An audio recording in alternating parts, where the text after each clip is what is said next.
Jackie Weaver is the Chief Officer of the Cheshire Association of Local Councils. In December 2020, she acted as facilitator at a meeting of the Handforth Parish Council. Since a recording of the meeting went viral in February 2021, Jackie has found herself catapulted to fame. And she's with us here just now. How are you today? I'm very well. Has anybody ever said to you before, you sound just like the announcer for Love Island? Do I? Yeah, like Ian Sterling. I think we're probably from a similar area, so yeah. But the tone is the same. You know, the way of I was sort of having this flashback. Not that I've ever been on Love Island, but yeah, it was surreal. Yeah.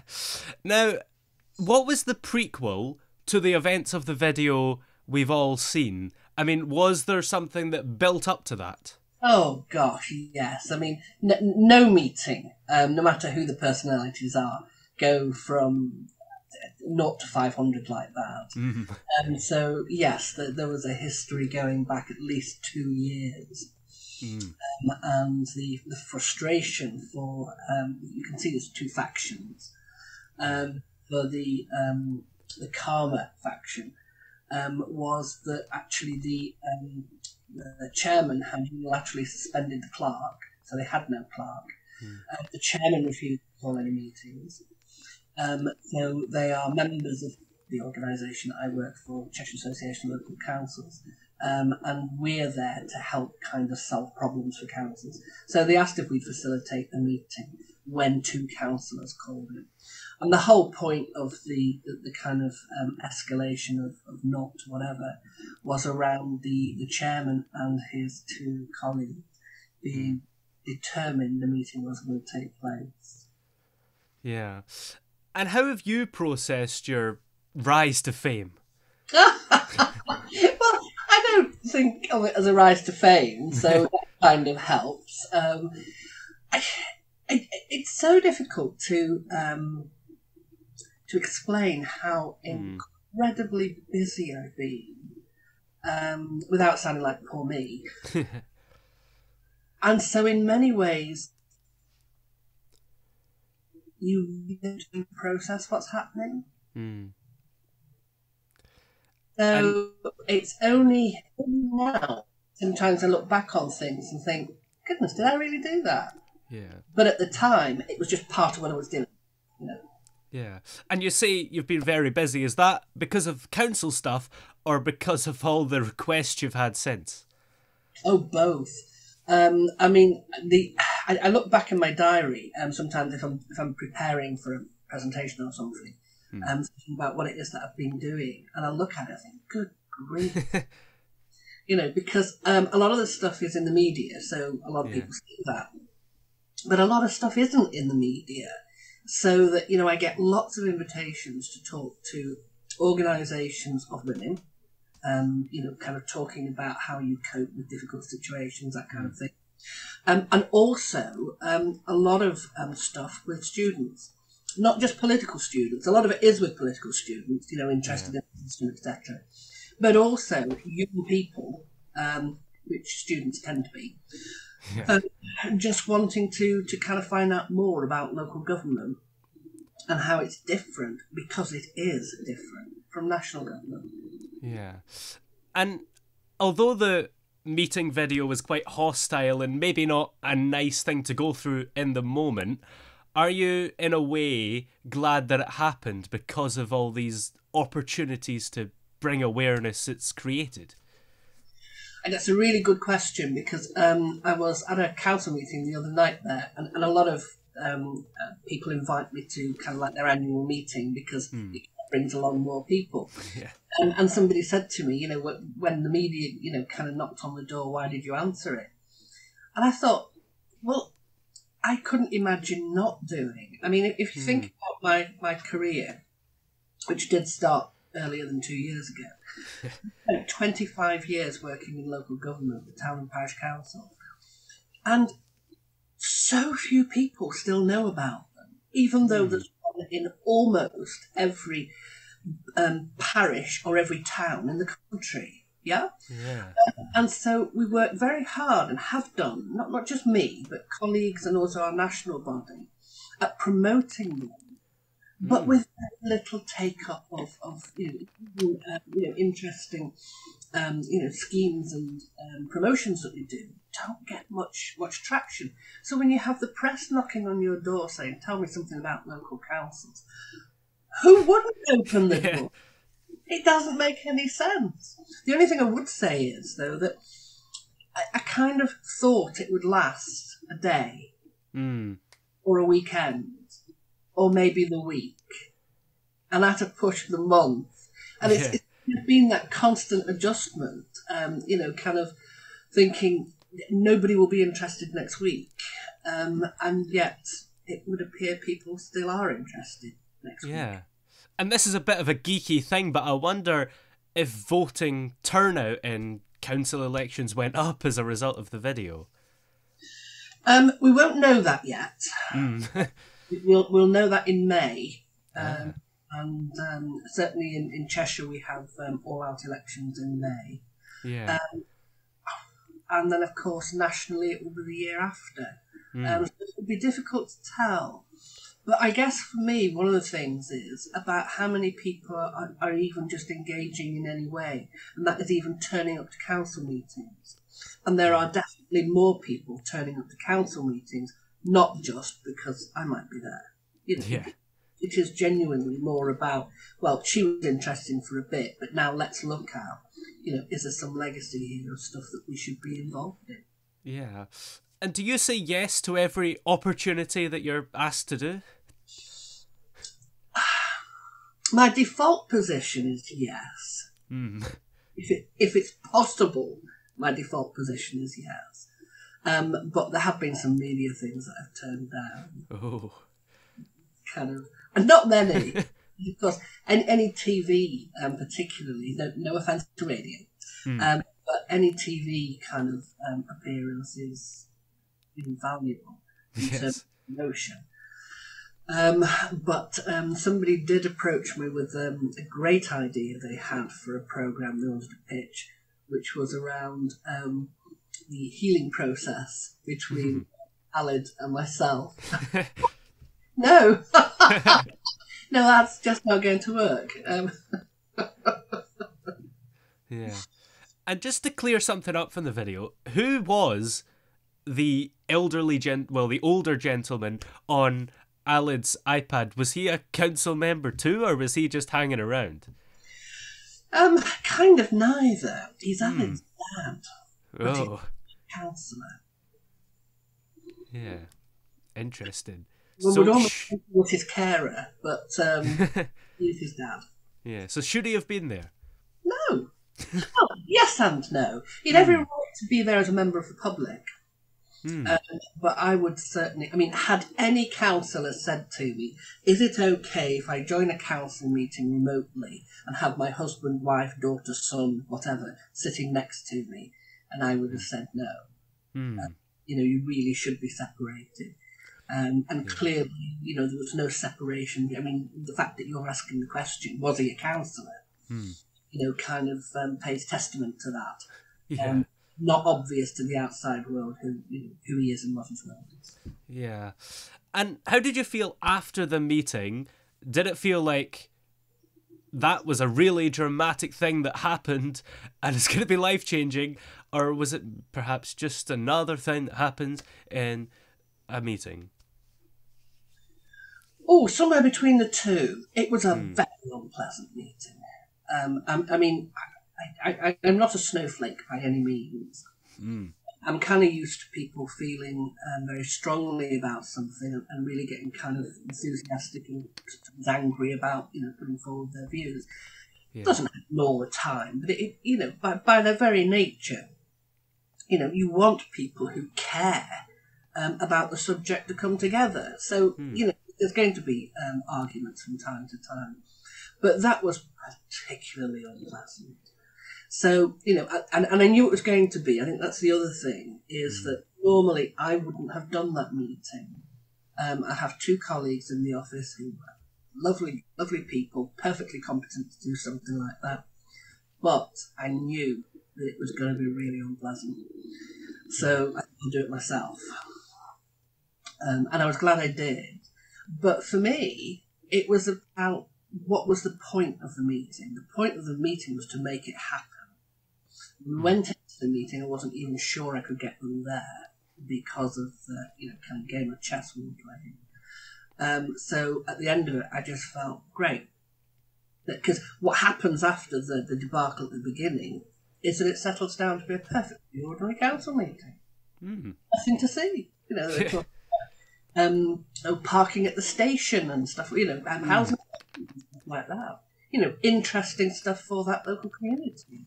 Yeah. And I probably don't say very much for the rest of the meeting. I was busy taking the notes. Yeah. I suppose that's the thing. Most people have only seen a short highlights video of all the dramatic stuff before it goes back to normal. Yeah. And that happens at the beginning. Mm. So that there's then nearly an hour and a half of meeting after that, where it was a bit like watching paint drying. Because it's not my area. I'm not passionate about Handforth as an area. I don't live there. So I was kind of there just taking notes at that point, and if they wanted to ask any procedural questions, I could have answered them. But then the other thing, of course, that people don't kind of appreciate is that the meeting itself took place in the beginning of December. And it doesn't go viral till the beginning of February. Yeah. No, I've never given it another thought. Yeah. So how did you react when you found out it went viral? Well, my knowledge of social media is better now than it was. Yeah. Not implying it's good, but it's better now than it was.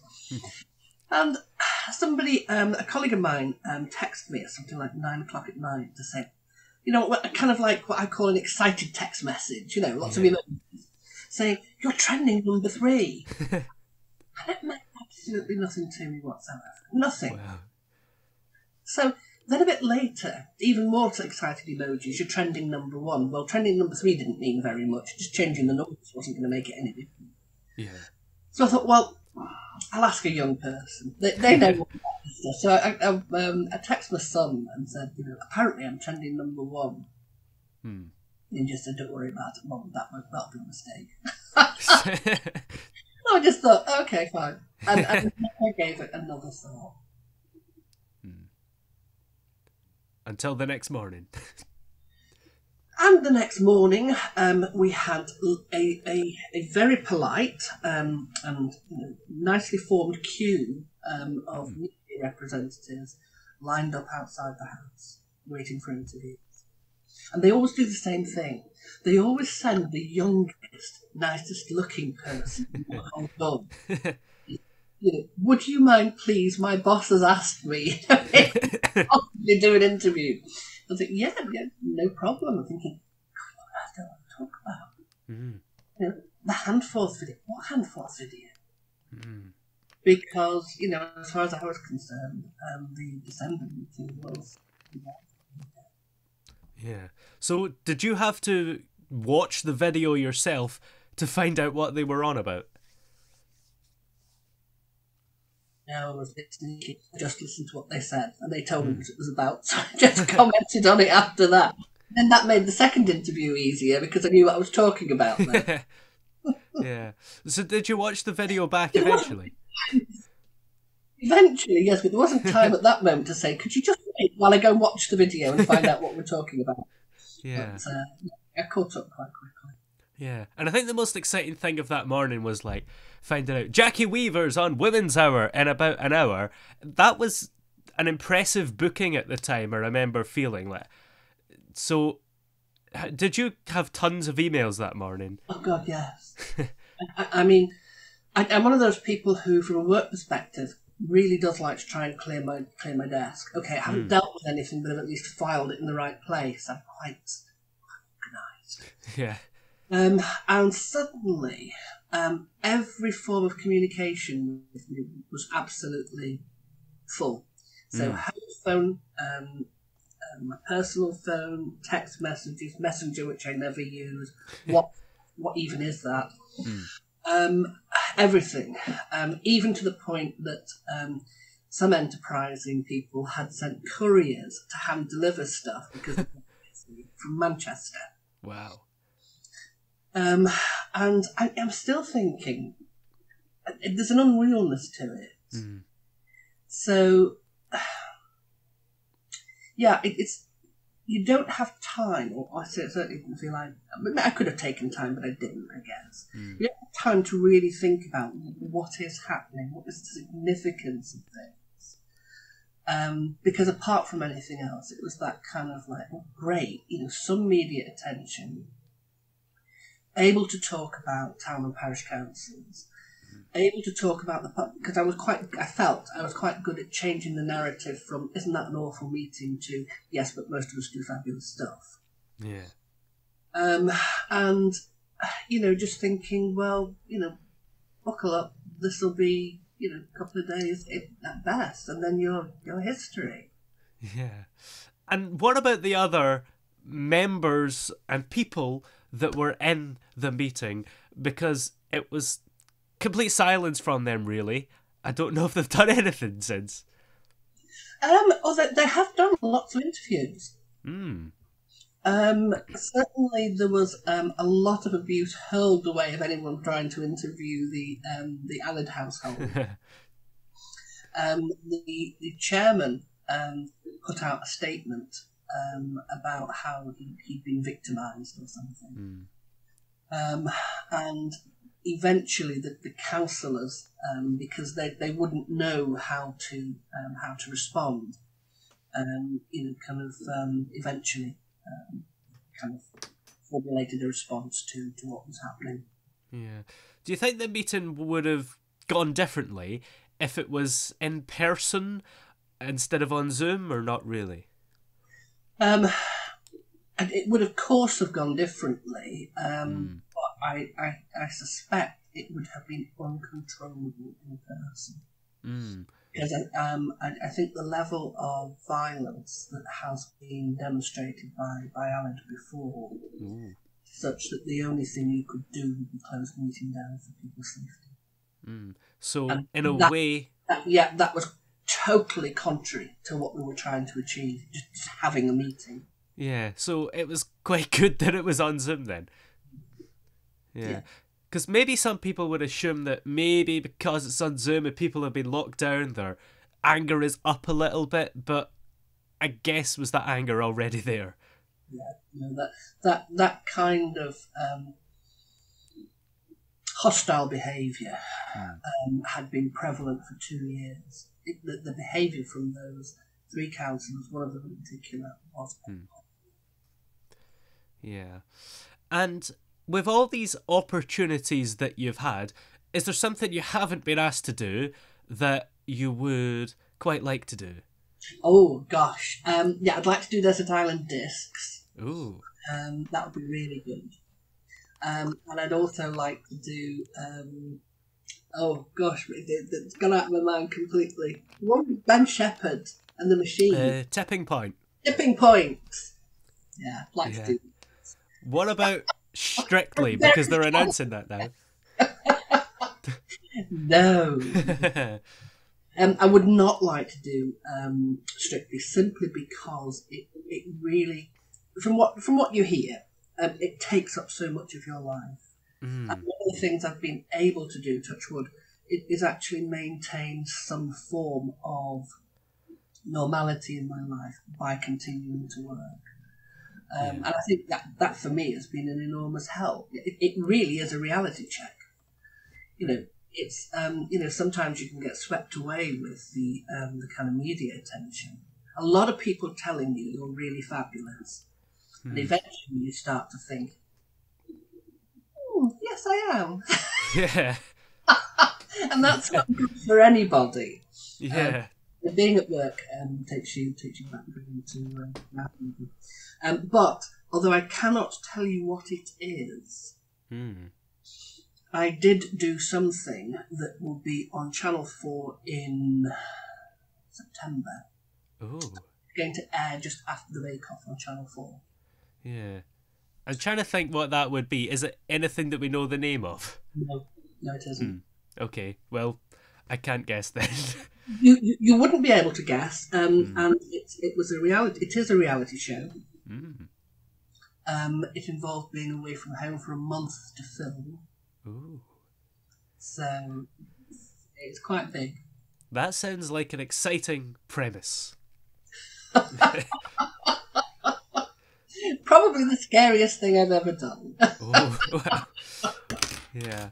And I suppose there is a danger of doing too much stuff, isn't there? So I suppose maybe the stuff you'd quite like to do, but you just have to say no to, because otherwise you wouldn't have time for anything else. I think part of the legacy of lockdown is people's willingness to accept virtual meetings. Although, because of changes in legislation, we can't use virtual meetings for council meetings. But we can for all sorts of other things. So, whereas I used to spend an inordinate amount of work time literally driving round the Cheshire and the northwest of England to meetings, I don't do that anymore. Most of those meetings are done virtually, so that frees up a lot of time that I wouldn't normally have. And the same with training. So we do a lot of training for counsellors, which again used to be a lot of travelling. Doesn't mean that anymore. We do it virtually. So that's been a really helpful legacy. So I do get to kind of do both. So what I try and do is kind of balance media stuff. Because ultimately, if nobody knows your name, nobody's going to invite you anywhere. Yeah. With the other stuff that you don't hear about, which is things like the invitations to speak at student unions and things like that. I did a keynote presentation to the Open University AGM a while ago. Things like that are really great places to meet a whole new audience of people to talk about local councils with, rather than constantly talking in our own echo chamber about local councils. Yeah. And is there anything else coming up that you're allowed to talk about? Anything interesting? Oh, gosh. What have I got coming up? No, not really. I kind of do a regular paper review for talk radio. I quite enjoy doing that. That's quite fun. But at the moment, no, diary's pretty empty of media stuff at the moment. Well, I think this has been well before the September storm. yes. Well, where are we able to keep up to date with you and follow you in places? You'll find me at Jackie Weaver on Twitter and LinkedIn, of course. Those are the two that I focus on. Anything else, come on, I don't have time. Well, many thanks for joining us today. It's been great to talk to you, and we'll see you on the telly next month. Yeah, but it won't be Love Island.